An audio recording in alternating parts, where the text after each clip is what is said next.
আসসালামু আলাইকুম। আমি আফসানা কোচি, নারায়ণদী কলিমে উচ্চ বিদ্যালয়ের একজন সহকারী শিক্ষক।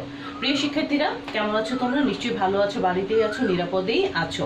তো শিক্ষার্থীরা, তোমরা নিশ্চয়ই নিয়মিত আমার ক্লাস করে যাচ্ছ এবং নিয়মিত আমার পড়াশোনাগুলো মানে আমার দেওয়া পড়াগুলো শেষ করে যাচ্ছ, আমি সেই আশাই করব।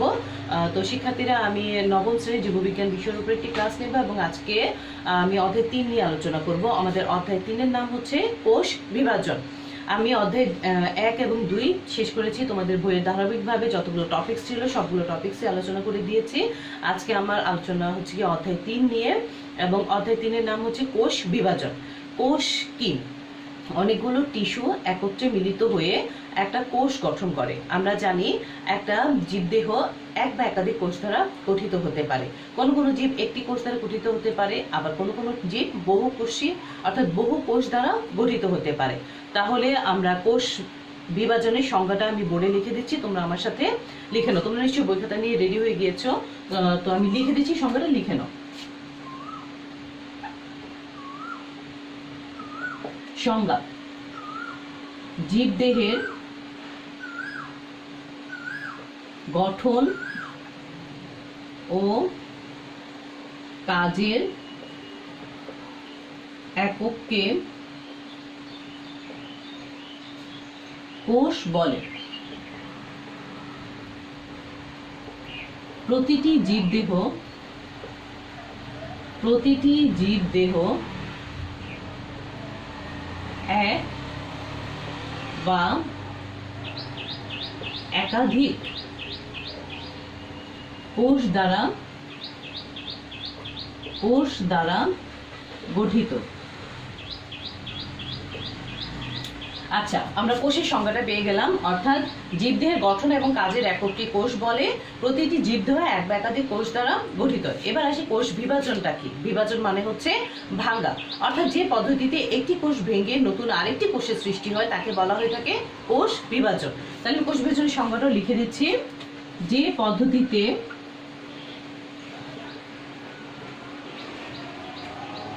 একটি কোষ ভেঙে নতুন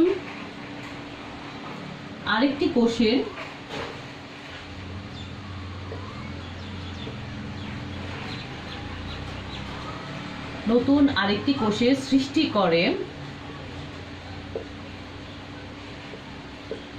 তাকে কোষ বিভাজন বলে।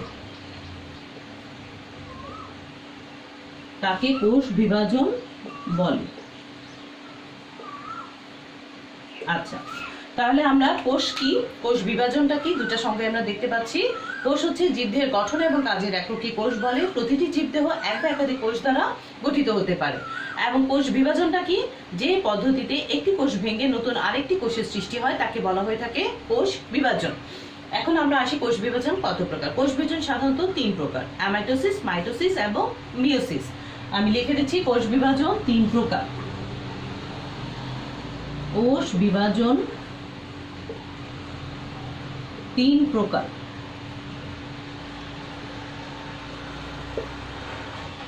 এক হচ্ছে অ্যামাইটোসিস,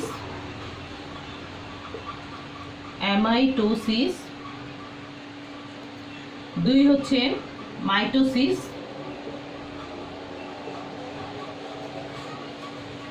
এবং 3 হচ্ছে মিওসিস। আচ্ছা, তাহলে আমি চলে আসি আমাদের এই 3টা প্রকার, অর্থাৎ অ্যামাইটোসিস, মাইটোসিস এবং মিওসিস। অ্যামাইটোসিস, মাইটোসিস এবং মিওসিসটা কি আমি তোমাদেরকে জাস্ট সংক্ষিপ্ত আকারে বলে আমি বোর্ডে চলে যাব। অ্যামাইটোসিস হচ্ছে যে বিভাজন পদ্ধতিতে কোষের নিউক্লিয়াসটির নিউক্লিয় সামগ্রী প্রথমে দুটি অংশে এবং পরবর্তীতে মাঝ বরাবর আবার দুটি অংশে বিভক্ত হয়, তখন তাকে অ্যামাইটোসিস কোষ বিভাজন বলা হয়ে থাকে। এই অ্যামাইটোসিস কোষ বিভাজন সাধারণত এককোষী জীবে হয়ে থাকে, অর্থাৎ ব্যাকটেরিয়া, ইস্ট এই জাতীয় জীবে সাধারণত অ্যামাইটোসিস কোষ বিভাজনটা হয়ে থাকে। 2 নম্বরটা হচ্ছে মাইটোসিস কোষ বিভাজন। মাইটোসিস কোষ বিভাজন হচ্ছে যে বিভাজন পদ্ধতিতে একটি সুকেন্দ্রিক কোষ দুটি ভাগে বিভক্ত হয় এবং অর্থাৎ একটি মাতৃকোষ থেকে দুটি অপত্য কোষের সৃষ্টি হয়, তাকে বলা হয়ে থাকে মাইটোসিস কোষ বিভাজন। এবং মিওসিস কোষ বিভাজনটা কি, যে বিভাজন পদ্ধতিতে একটি মাতৃকোষের অর্থাৎ একটি সুকেন্দ্রিক কোষ ভেঙে 4টি ভাগে বিভক্ত হয়, তাকে সাধারণত মিওসিস কোষ বিভাজন বলা হয়ে থাকে। এই পদ্ধতিতে একটি মাতৃকোষ থেকে 4টি অপত্য কোষের সৃষ্টি হয়। শিক্ষার্থীরা, আজকে কোষ বিভাজন চ্যাপ্টারের প্রথম টপিক অর্থাৎ কোষ বিভাজনটা কি, কোষ বিভাজনের প্রকারভেদ নিয়ে আমি তোমাদেরকে কিছুটা ধারণা দিলাম। আমি এখন ডিটেলসে চলে যাব। তার আগে তোমাদেরকে একটা কথা বলে নিচ্ছি। সেটা কথা হচ্ছে, আমার ক্লাস চলাকালীন সাইড থেকে প্রচুর শব্দ আসে, ঠিক আছে? এতে হয়তো তোমাদের ক্লাসটা করতে একটু ডিস্টার্ব হয়, এর জন্য আমি আন্তরিকভাবে দুঃখিত। আসলে আমি থাকি একেবারেই গ্রামে থাকি আমি, এবং খুব ভোরে ঘুম থেকে উঠে আমি ক্লাসটা নেওয়ার চেষ্টা করি যাতে চারপাশ থেকে শব্দটা কম আসে। কিন্তু যেহেতু এটা গ্রাম, মানুষ খুব ভোরেই ঘুম থেকে উঠে যায় এবং বিভিন্ন ধরনের লোকজন বাইরে চলাফেরা করতে শুরু করে, তাদের কাজকর্ম করতে শুরু করে, সেই জন্য মানুষের আসলে বিভিন্ন ধরনের কথা শব্দগুলো আমার ভিডিওর মধ্যে চলে আসে।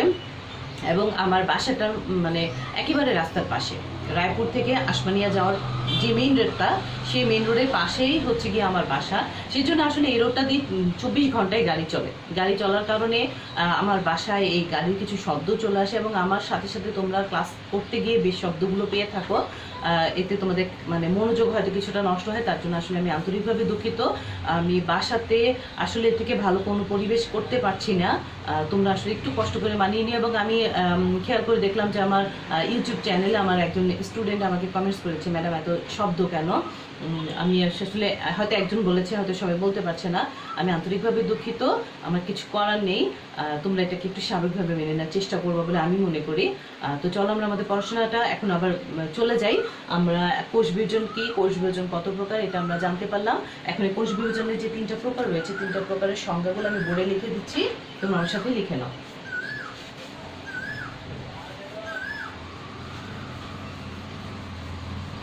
আমাদের প্রথম সংজ্ঞাটা হচ্ছে অ্যামাইটোসিস কোষ বিভাজন। অ্যামাইটোসিস কোষ বিভাজন এই সংজ্ঞাটা কি, যে বিভাজন পদ্ধতিতে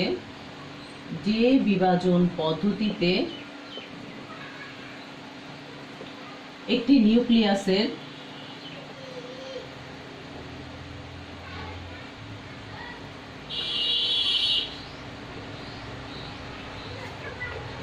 নিউক্লিয় সামগ্রী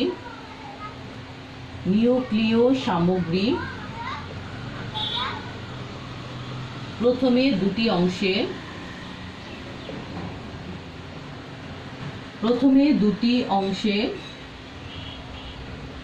এবং পরে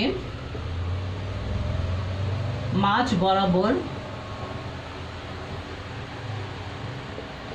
আবার দুটি অংশে বিভক্ত হয়।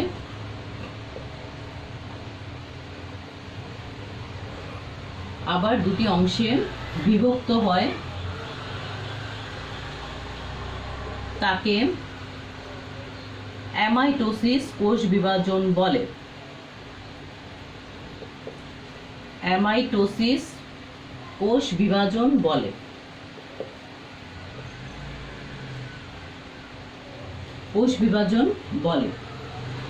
সাধারণত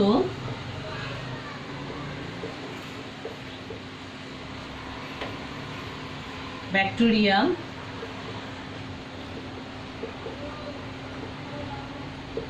ইস্ট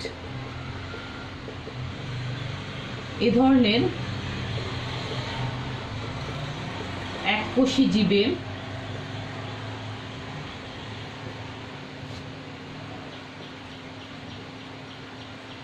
এই বিভাজন ঘটে থাকে।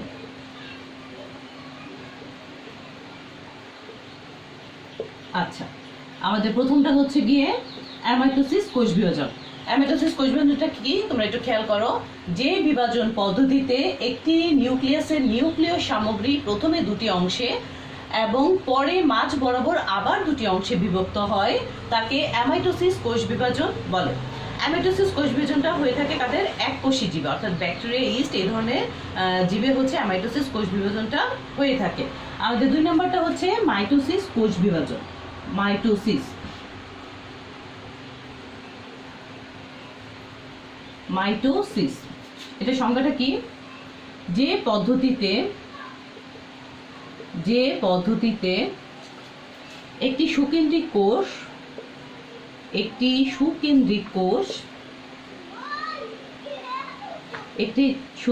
কোষ সমান দুটি অংশে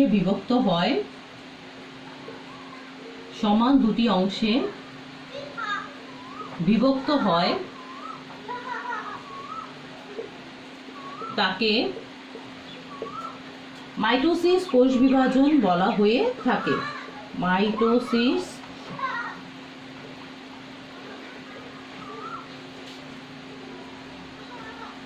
কোষ বিভাজন বলা হয়ে থাকে। আচ্ছা, মাইটোসিস কোষ বিভাজনটা কি? যে পদ্ধতিতে একটি সুকেন্দ্রিক কোষ সমান দুইটি ভাগে বিভক্ত হয়ে থাকে তাকে মাইটোসিস, কোষ বিভাজন বলা হয়ে থাকে। এবার আসে আমাদের 3 নাম্বারটা, মিয়োসিস, কোষ বিভাজন।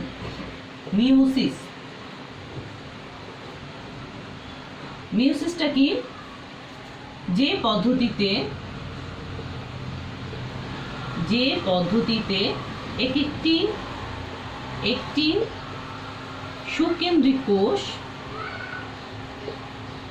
সুকেন্দ্রিক কোষ সমান 4টি অংশে বিভক্ত হয় তাকে মিয়োসিস, কোষ বিভাজন বলা হয়ে থাকে। মিয়োসিস, কোষ বিভাজন বলা হয়ে থাকে। আচ্ছা, তাহলে আমরা মিয়োসিস, কোষ বিভাজন দেখতে পেলাম যে পদ্ধতিতে একটি সুকেন্দ্রিক কোষ সমান 4টি ভাগে বিভক্ত হয় তাকে মিয়োসিস, কোষ বিভাজন বলা হয়ে থাকে। তো শিক্ষার্থীরা, কোষ বিভাজন চ্যাপ্টারের প্রথম আলোচনার বিষয়, একদম সাধারণ আলোচনা সেটা হচ্ছে কোষ কি, কোষ বিভাজন কি, কোষ বিভাজন কত প্রকার, প্রত্যেক প্রকারের সংজ্ঞা আমি বোর্ডে লিখে দিয়েছি। তোমাদের সুবিধার জন্য আমি আবার বলে দিচ্ছি। অ্যামাইটোসিস, কোষ বিভাজন হচ্ছে যে বিভাজন পদ্ধতিতে একটি নিউক্লিয়াসের নিউক্লিয় সামগ্রী প্রথমে 2টি অংশে এবং পরে আবার মাঝ বরাবর 2টি অংশে বিভক্ত হয় তাকে অ্যামাইটোসিস, কোষ বিভাজন বলা হয়ে থাকে। এই কোষ বিভাজনটা সাধারণত এককোষী জীবে হয়ে থাকে। মাইটোসিস, কোষ বিভাজন কি?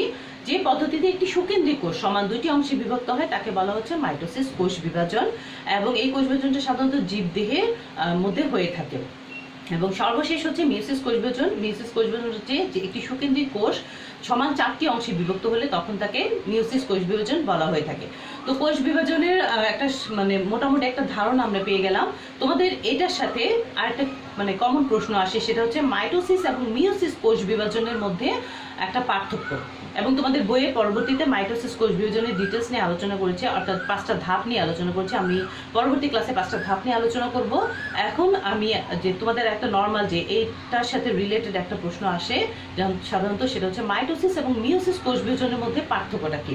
তো মাইটোসিস এবং মিয়োসিস কোষ বিভাজনের মধ্যে আমরা কমন কিছু পার্থক্য আমরা দেখে থাকি। যেমন মাইটোসিস কোষ বিভাজন জীবের দেহের মধ্যে হয়, আর মিয়োসিস কোষ বিভাজন সাধারণত জনন মাতৃকোষে হয়।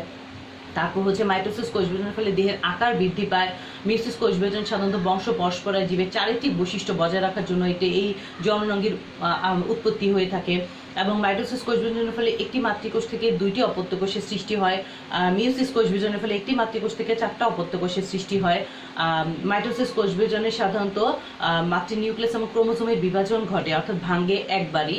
কিন্তু মিয়োসিস কোষ বিভাজন পদ্ধতিতে মাতৃ নিউক্লিয়াসটা ভাঙ্গে 2বার এবং ক্রোমোজোমের বিভাজন হয়ে থাকে একবার। আর মাইটোসিস কোষ বিভাজন পদ্ধতিতে মাতৃ অপত্য কোষে মাতৃ নিউক্লিয়াসের ক্রোমোজোমের সংখ্যার সমান থাকে, আর ওইটা সাধারণত মিয়োসিসটা সাধারণত অর্ধেক হয়ে যায়। তো এটা বইয়ের মধ্যে তোমাদের পার্থক্য আকারে লেখা নেই, কিন্তু তোমাদেরকে গুছাই নিতে হবে। তোমাদের সুবিধার জন্য আমি এটা পার্থক্য আকারেই লিখে দিচ্ছি। তোমরা লিখে নাও। আরেকটা কথা, অনেক সময় প্রশ্নে তোমাদের পার্থক্য আসে, তোমরা পার্থক্য এবং বৈশিষ্ট্য এই দুটো ডিফারেন্সটা তোমরা বুঝতে পারো না। যখনই আমি পার্থক্য বলবো, পার্থক্য অর্থাৎ আমার আছে তোমার নেই, এই টাইপের যে ভাগটা সেটাকে সাধারণত পার্থক্য বলা হয়ে থাকে। এবং পার্থক্য সবসময় ছক আকারে লিখতে হবে। আমরা যদি নিচে নিচে বা পাশে পাশে লিখে যাই তাহলে সেটা হবে না, পার্থক্য ছক আকারে আমাকে তৈরি করতে হবে। এবং বৈশিষ্ট্য হচ্ছে কি আমাকে একের পর এক নিচে নিচে লিখে গেলেই হয়ে যাবে। কিন্তু তোমরা কি করো, পার্থক্যটাকে অনেকে ছক আকারে না লিখে এমনি এলোমেলোভাবে লিখে যাও। এলোমেলোভাবে লিখে গেলে কখনো পার্থক্যটা পার্থক্য আকারে হয় না। তোমাদেরকে পার্থক্য করতে হলে আগে একটা ছক করতে হবে। আমি পার্থক্যটা বোর্ডে লিখে দিচ্ছি, তোমরা আমার সাথে লিখে নাও।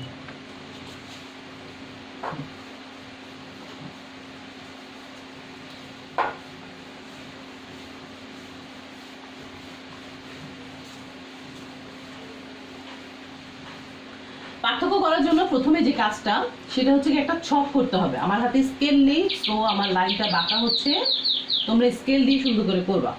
আচ্ছা, প্রথমে একটা ভাগ করে নিতে হবে মাঝ বরাবর। আমরা খাতাটাকে ভেঙে মাঝ বরাবর একটা ভাগ করে নিব, ঠিক আছে? মাঝ বরাবর ভাগ করে নিব এবং যে দুইটা বা তিনটা টপিকস নিয়ে পাঠ্যক্রমে লিখতে বলবে সেই টপিকসগুলো আমরা আগে উপরে লিখে দিব। তো আমাদের একটা হচ্ছে গিয়ে মাইটোসিস আর একটা হচ্ছে গিয়ে মিওসিস, তো আমরা এটা উপরে লিখে দিচ্ছি মাইটোসিস এবং আরেকটা টপিকস হচ্ছে মিওসিস। আচ্ছা, মাইটোসিসের এক নাম্বারটা কি?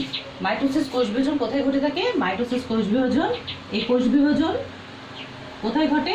এই কোষ বিভাজন দেহ কোষে ঘটে। এই কোষ বিভাজন দেহ কোষে ঘটে, দেহ কোষে ঘটে। আর এই এক নাম্বার হচ্ছে, তোমরা এখানে এক দিবে ওখানেও এক দিবে, ঠিক আছে? আর এই কোষ বিভাজন, এই কোষ বিভাজন জনন মাতৃকোষে, জনন মাতৃকোষে ঘটে।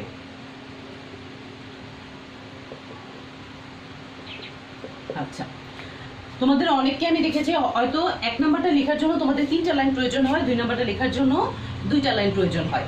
আমার 3টা লাইন যেখানে শেষ হবে ওই বরাবর গিয়ে আমি মানে ওইখানেও 2 লিখবো। এখানে যখন 2 লিখবো ওখানেও ওই বরাবর যে আমাদেরকে 2 লিখতে হবে, আকপিছ হলে হবে না। আমাদেরকে অবশ্যই সুন্দর করে পার্থক্য আকারে আমাদেরকে এটা লিখে দেখাতে হবে। তো এক নম্বর আমরা পেয়ে গেলাম এই কোষ বিভাজন, মাইটোসিসটা হচ্ছে দেহ কোষে ঘটে আর মিওসিসটা হচ্ছে জনন মাতৃকোষে ঘটে। এখন আমরা 2 নম্বরটা দেখি। 2 নম্বরটা হচ্ছে এই বিভাজনের ফলে, এই বিভাজনের ফলে দেহের আকার বৃদ্ধি পায়, বৃদ্ধি পায়। আর এটা কি? এটা হচ্ছে বংশ পরম্পরায় জীবের চারিত্রিক, জীবের চারিত্রিক বৈশিষ্ট্য বজায় রাখার জন্য,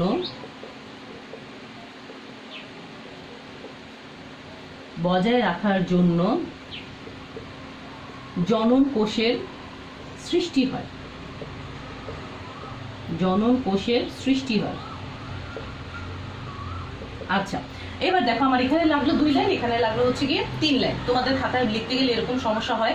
তো আমি 3টা এখানে 3টে এখান থেকে শুরু করবো না, আমি এই বরাবর থেকে শুরু করবো, অর্থাৎ একটু ফাঁক দিয়ে শুরু করবো যাতে এই বরাবরটা সমান হয়। তাহলে আমরা 1 নম্বর কি পেলাম? এই কোষ বিভাজনটা দেহ কোষে হয় আর মিওসিসের কোষ বিভাজনটা হচ্ছে জনন মাতৃকোষে হয়। দেহ কোষের বেলায় কি হয়? যখন দেহ কোষে ঘটে দেহের আকার আয়তনটা বৃদ্ধি পায় আর এটা হচ্ছে বংশ পরম্পরায় জীবের চারিত্রিক বৈশিষ্ট্য বজায় রাখার জন্য জনন কোষের সৃষ্টি হয়। এখান থেকে আমরা 3 নম্বরে চলে আসি। একটি মাতৃকোষ থেকে, একটি মাতৃকোষ থেকে, একটি মাতৃকোষ থেকে 2টি অপত্য কোষের, অপত্য কোষের সৃষ্টি হয়।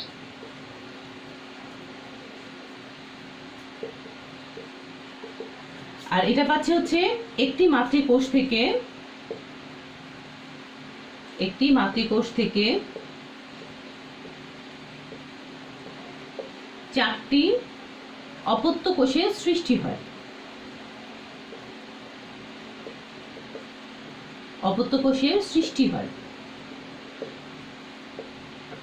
আচ্ছা, 4 নম্বরটা কি পাচ্ছি? মাতৃনিউক্লিয়াস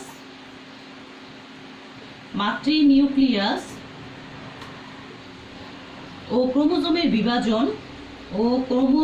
বিভাজন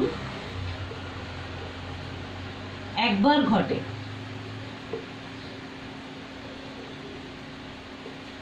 মাতৃনিউক্লিয়াস ও ক্রোমোজোমের বিভাজন একবার ঘটে, আর এর বেলা হচ্ছে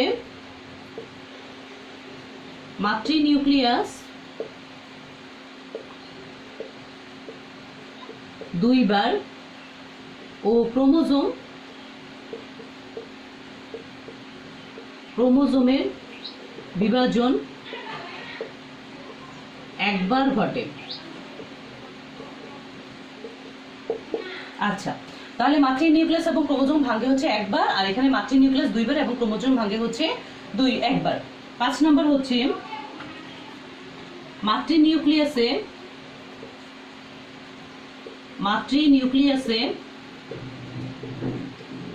ক্রোমোজোমের সংখ্যা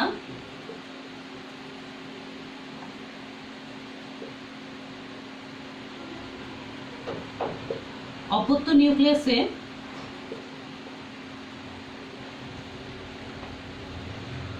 অপত্য কোষে সমান থাকে। আর এটাতে হচ্ছে মাতৃনিউক্লিয়াসে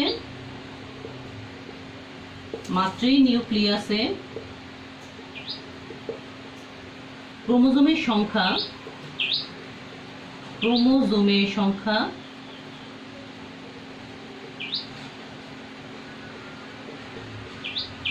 অপত্য কোষে অর্ধেক হয়ে যায়।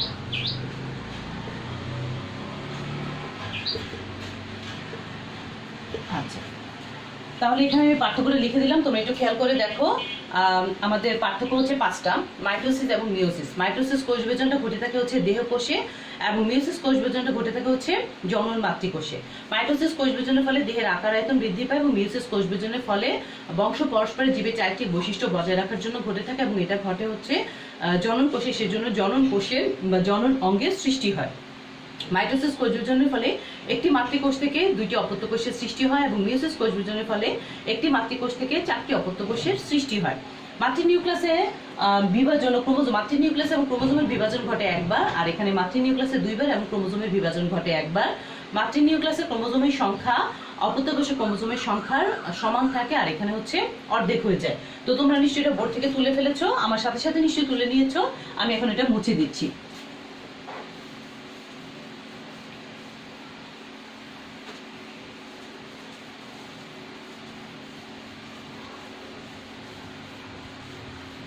আচ্ছা, তাহলে আজকে আমরা কি কি শিখতে পারলাম?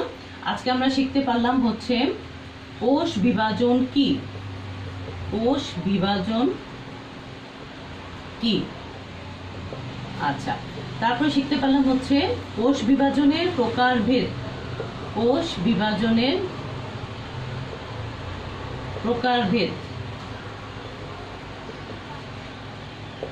তারপর শিখতে পারলাম হচ্ছে বিভিন্ন প্রকার কোষ বিভাজনের সংজ্ঞা।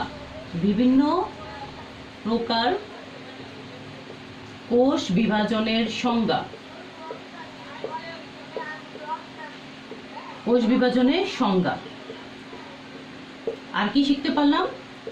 মাইটোসিস ও মিওসিসের মধ্যে পার্থক্য।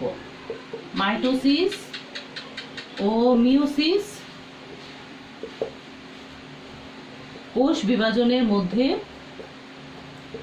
বিভাজনের মধ্যে পার্থক্য।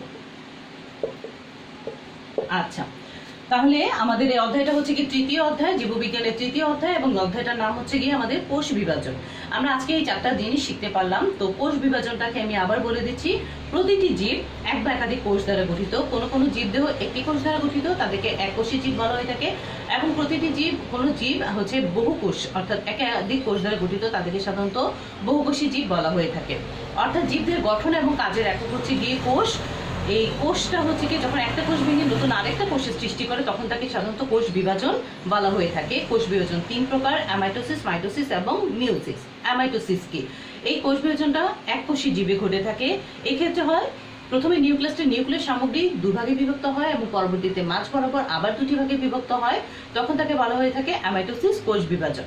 এবং পরবর্তীতে হচ্ছে মাইটোসিস, কোষ বিভাজন। এই পদ্ধতিতে একটি সুকেন্দ্রিক কোষ সমান 2টি ভাগে বিভক্ত হয়, তাকে সাধারণত মাইটোসিস, কোষ বিভাজন বলা হয়ে থাকে। এবং মিওসিস, কোষ বিভাজন হচ্ছে একটি সুকেন্দ্রিক কোষ যখন ভেঙে চারটা ভাগে বিভক্ত, অর্থাৎ 4টা অপত্য কোষের সৃষ্টি করে, তখন তাকে মিওসিস, কোষ বিভাজন বলা হয়ে থাকে। এবং আমাদের লাস্ট টপিক হচ্ছে গিয়ে মাইটোসিস এবং মিওসিসের মধ্যে পার্থক্য। মোটামুটি এটা জেনে রাখার জন্য ভালো, জেনে রাখলে ভালো। আমাদের পরীক্ষায় আসতেও পারে, নাও আসতে পারে, যেহেতু আমরা কোষ বিভাজনের ডিটেলসে যাবো। এবং কোষ বিভাজন এমন একটা টপিকস তোমাদের বিজ্ঞান বইয়ের, এটা গত বছর তোমরা 8ম শ্রেণীতে পড়েছো, 9ম শ্রেণীতে পড়বে, তারপর যখন এইচএসসিতে যাবে এইচএসসিতেও এটা থাকবে। অর্থাৎ কোষ বিভাজন মোটামুটি একটা ইম্পর্টেন্ট টপিকস, তাই তোমাদেরকে এটা কিছু বেসিক ধারণা তোমাদের থাকলে পরবর্তীতে তোমাদের অ্যাডজাস্ট করতে প্রবলেম হবে না। আজকে যেহেতু তোমাদের ফার্স্ট ক্লাস, যেহেতু তোমরা যারা বর্তমানে 9-এ আছো, তোমরা তো গত বছর 8-এ ক্লাস করে করোনি, তোমাদের হয়তো বুঝতে একটু সমস্যা হবে। তো তোমরা যদি বইয়ের সাথে আমার লেখা টপিকসগুলো একটু মিলিয়ে নাও, সেক্ষেত্রে তোমাদের অনেক ইজি হয়ে যাবে। তো আমাদের লাস্ট টপিক ছিল মাইটোসিস এবং মিওসিসের মধ্যে পার্থক্য। আমি এটাও বোর্ডে লিখে দিয়েছি, তোমরা নিশ্চয়ই আমার সাথে সাথে তুলে নিয়েছো। তারপরেও আমি তোমাদের সংক্ষিপ্ত আকারে মাইটোসিস এবং মিওসিসটা সংক্ষিপ্ত আকারে একটু বলে দিচ্ছি। মাইটোসিস কোষ বিভাজনটা জীবের দেহ কোষে ঘটে, এবং মিওসিস কোষ বিভাজনটা হচ্ছে জনন কোষে ঘটে। মাইটোসিস কোষ বিভাজনের ফলে জীবের আকৃতিটা বৃদ্ধি পাবে, এবং মিওসিস কোষ বিভাজন হবে জনন কোষে। কারণ জীবের বংশ পরস্পরায় 4টি বৈশিষ্ট্য বজায় রাখার জন্য আমাদেরকে এটা ধরে রাখতে হবে, এর জন্য জনন কোষের সৃষ্টি হয়। মাইটোসিস কোষ বিভাজনের ফলে একটি কোষ থেকে 2টি অপত্য কোষের সৃষ্টি হয়, এবং মিওসিস কোষ বিভাজনের ফলে একটি মাতৃকোষ থেকে 4টা অপত্য কোষের সৃষ্টি হয়। মাতৃনিউক্লিয়াস এবং ক্রোমোসোমের বিভাজন একবার ঘটবে, আর মিওসিসের বেলায় মাতৃনিউক্লিয়াস 2বার এবং ক্রোমোসোম অপত্য কোষের বিভাজন ঘটবে হচ্ছে গিয়ে একবার। এবং মাতৃনিউক্লিয়াসে ক্রোমোসোমের সংখ্যা অপত্য কোষের সংখ্যার সমান থাকে, আর মিওসিসের বেলায় হচ্ছে গিয়ে অর্ধেক হয়ে যায়। তো শিক্ষার্থীরা, আজকে টপিকসটা একেবারেই ছোট একটা টপিকস, একেবারে মোটামুটি একেবারে ইজি একটা টপিকস, কোষ বিভাজন। এটা চ্যাপ্টারটা পড়তে তোমাদের ভালোই লাগবে, ছোট্ট একটা টপিকস, অধ্যায়টাও একদম ছোট্ট। তোমাদের হয়তো আর 1-2টা লেকচারের মধ্যে অধ্যায়টা শেষ হয়ে যাবে। তো আজকে আমাদের ফার্স্ট আলোচনা, অর্থাৎ কোষ বিভাজনের কিছু বেসিক ধারণা আমি তোমাদেরকে দিয়ে দিলাম। আশা করি এগুলো তোমরা সুন্দর করে তুলে নিবে এবং বইয়ের সাথে পড়ে মিলিয়ে নিবে, এতে তোমাদের হয়তো কিছুটা উপকার হবে। তো সবাই পড়াশোনা চালিয়ে যাবে নিয়মিত। আমি পরবর্তী ক্লাসে আবার আসবো, সে পর্যন্ত সবাই ভালো থেকো, সুস্থ থেকো। আল্লাহ হাফেজ।